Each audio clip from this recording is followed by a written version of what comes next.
Kamusta Pisces? Welcome to Like a Tarot.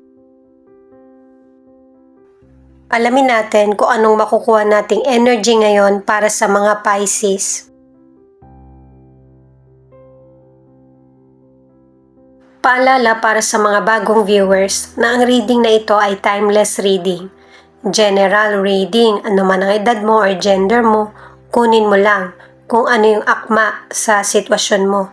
At saka ikaw na rin magpalit kung si person mo ba ito or ikaw. At ito ang start ng 1 week reading mo. Ito ang message ng mystical cards para sa mga Pisces.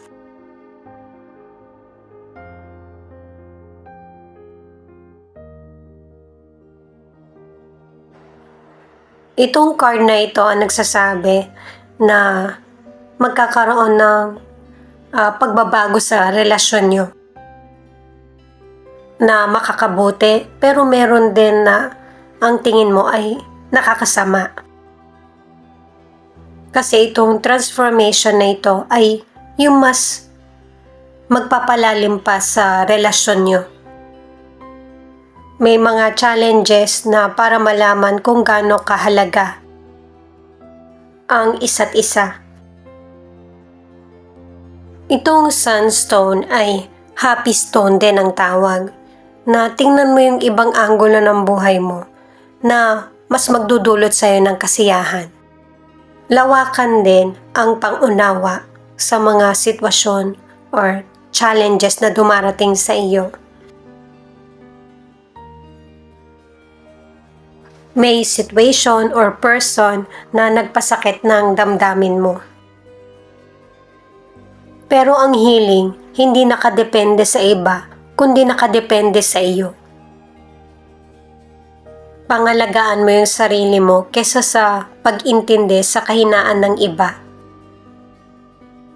Alamin natin kung anong masasagap nating energy gamit ang tarot cards.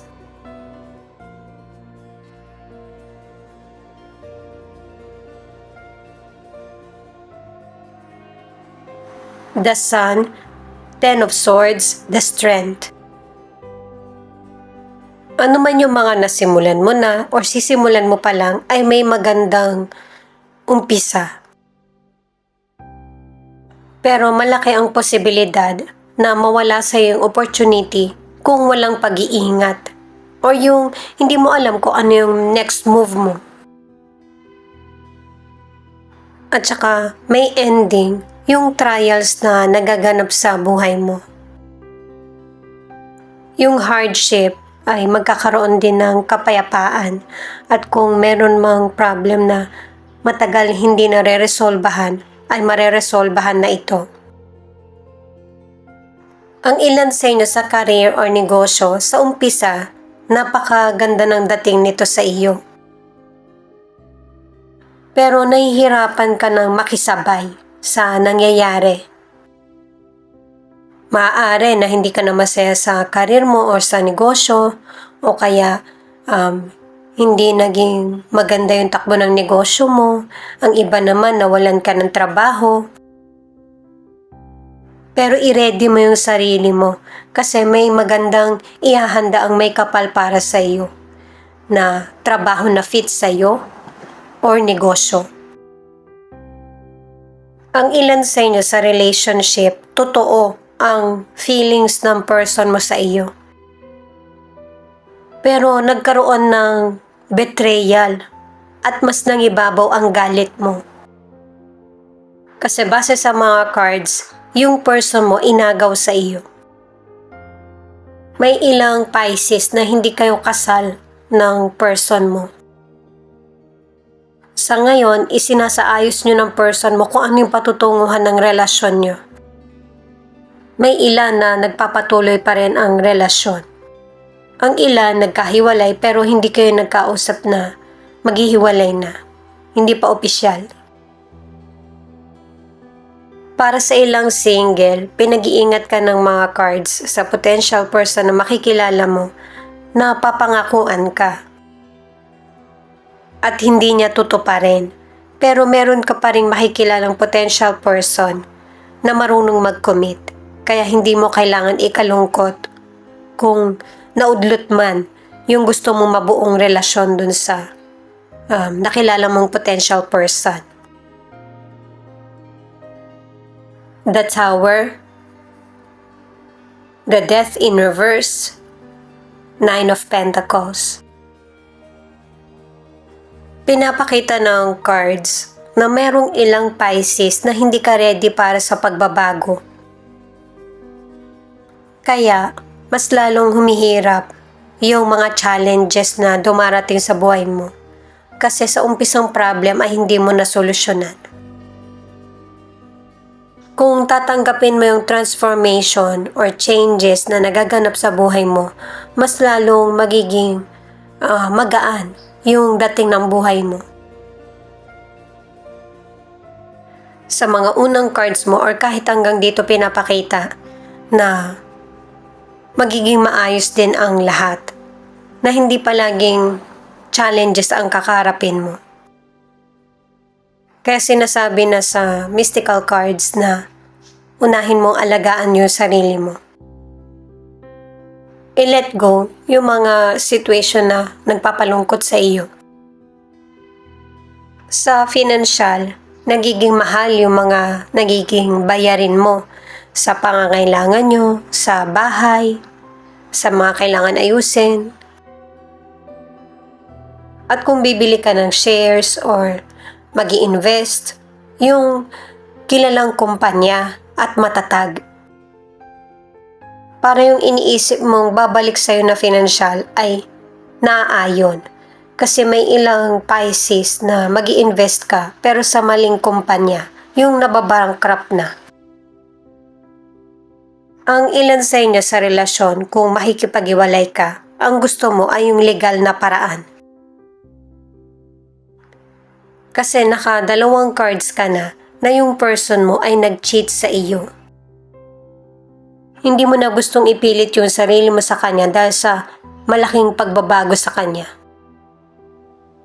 Ang ilang single, nakipag-iwalay ka sa dati mong nakarelasyon pero isa sa inyo yung hindi patanggap ito. Pero pinapakita na sa cards na merong person na magseseryoso sa'yo.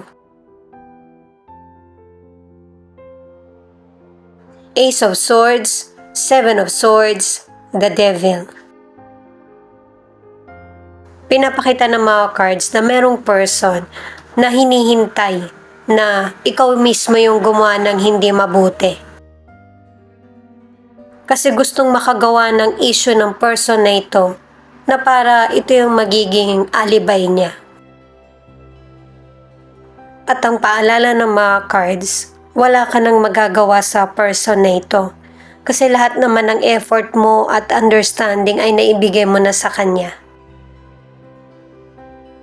Pero lahat tayo may limitasyon, kaya stay alert sa person na mapanlin lang. Mabuti na rin kung wala na siya sa buhay mo. Hindi na ikaw yung mamumroblema. Para sa ilan sa kalusugan, iwasan na yung mga unhealthy habits. At kung ang ilan sa inyo ay merong illness na hindi ka naman gumagaling, magkaroon ng second opinion. At saka kung ang ilan meron ka ng health issues, huwag mong isipin na minor issue lang ito. Alamin mo agad yung problem sa health mo para masolusyonan agad ito. Hindi ka mahirapan. Ang ilang single, meron ka makikilalang potential person na sa umpisa, nakikitaan mo na seryoso siya. Pero malalaman mo rin kung ano yung totoong motibo niya. Ano man ang gender mo, yun bang gagamitin ka lang niya para maging masaya siya? Pwedeng physical or material. Pero hindi mo to pahihintulutan na tuloy-tuloy na mangyari ito sa buhay mo. Meron itong ending. Bukod sa mga nagsasabi sa'yo, nagpapayo, ikaw mismo yung makakapansin dun sa potential person.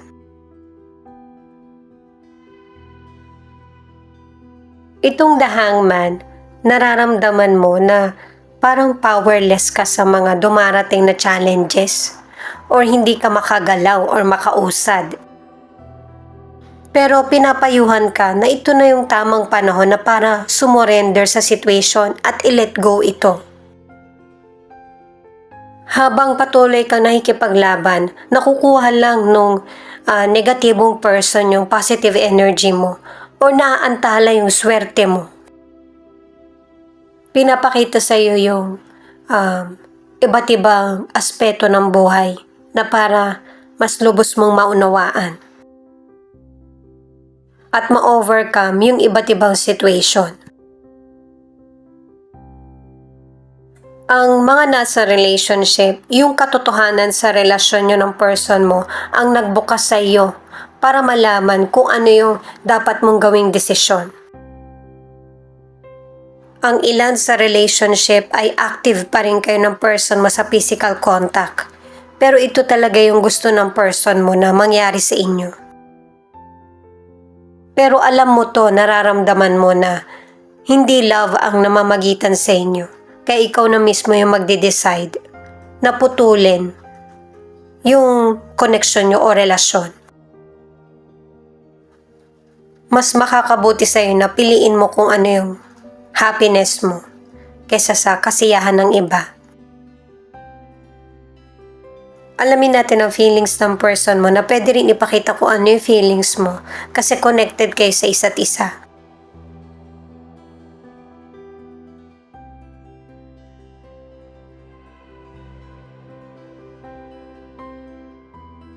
Bago pa man mangyari ito sa iyo, nangyari na din sa person mo. Kung ano bang desisyon ang gagawin niya, kung ano ba yung makakapagpasaya sa kanya.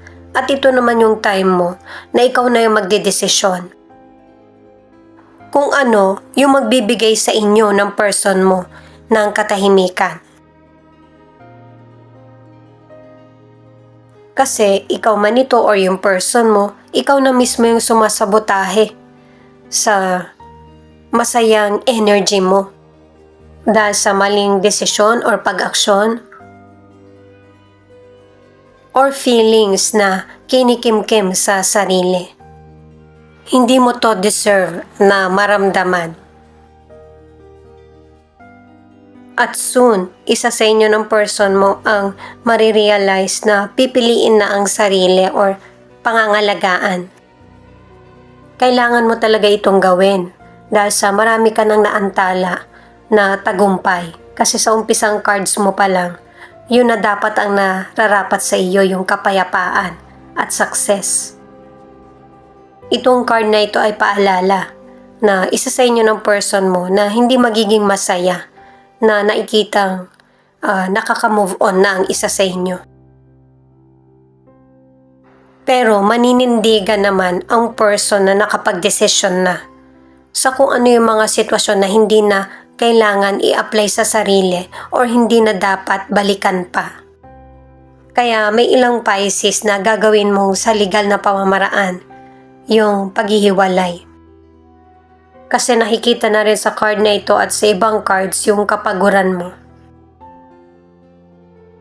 At yung revenge na ginagawa mo hindi para sa ibang tao kundi para sa sarili mo. At ito yung marirealize ng person mo. Yung memories nyo na masaya kayo at magkaayos. Naisip niya na hindi ka pa niya lubos na kilala. Na ganito ka katatag, na nagiging stable yung buhay mo, payapa at saka nagpapatuloy ka ng maayos na pamumuhay nang wala siya. At ito yung time na marirealize mo na marami kang natututunan at saka nababalanse mo na rin yung sitwasyon mo sa buhay. Napagdaanan mo na yung isa sa worst sa parte ng buhay mo. At saka sa cards mo, sa una pa lang hanggang sa third group of cards ng tarot cards, pinapakita na cheater, yung naging cheater yung person mo. Maayos yung relasyon mo sa kanya pero nung iba na yung nakilala niya, parang nabuhay ba yung kaisipan niya na pwede pala siya mag-cheat. Ano man ang gender ng person mo. Pisces, Virgo, Capricorn, Sagittarius, Leo. Yan yung ilan sa 12 zodiac sign na nangunguna sa reading na ito. Pinagle-let go ka na ng mga cards para maalis ka na sa toxic na person or sitwasyon. Ito naman yung mga letra na posibleng andito yung letra ng pangalan ng person mo or letra ng pangalan mo. G, H, I, D, U,